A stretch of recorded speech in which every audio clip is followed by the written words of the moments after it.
Обвинителството проверува како директорот на АНБ Бојан Христовски станал асистент на Факултетот за безбедност, дознава Телевизија 24 од добро упатен извор. Според информациите, до факултетот пристигнал допис со кој се бара целосната документација за неговиот избор. Кратко по изборот Христовски ја смени работата со онаа во тајната полиција, но постапката стана контроверзна поради лажниот TOEFL сертификат со кој конкурирал за директорската позиција.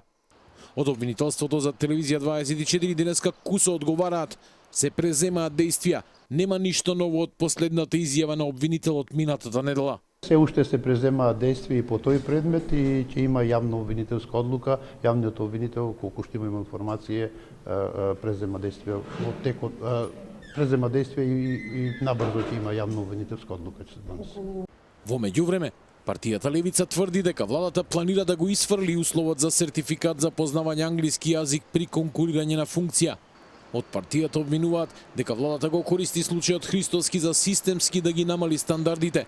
Според нив, со последната одлука се укинува задолжителниот меѓународен сертификат за познавање јазик кај директорите на институции и се заменува со обична потврда без верификувана вредност.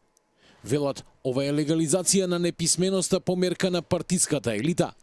Своја реакција за ова денеска имаше и СДСМ. Оттаму предупредуваат дека укинувањето на меѓународните сертификати е чекор назад, што ќе ја загрози стручноста и ќе отвори простор за партиски вработувања. Ова ги затвора вратите и за независните, стручни и компетентни професионалци во областите кои напредувале само со знаење и резултати. Овие одлуки на владата не можат да ја намалат тежината на серијата скандали со фалсификувани сертификати, како оној на Христовски во АНБ, кои треба што поскоро да се расчистат и да следува одговорност.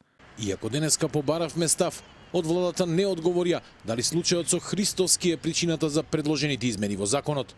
Истрагата против директорот на АНБ Бојан Христовски почна лани по анонимна пријава за сомнителен TOEFL сертификат од бугарско школо без овластување. Бугарското обвинителство минатиот месец испрати одговор до Скопје, пошто случајот се забрза. Иако истрагата не е завршена, антикорупцијска го затвори предметот, оценувајќи дека документите му се во ред. 4 месеци подоцна, председателката на комисијата Татјана Димитровска стана осомничена за оддавање службени тајни.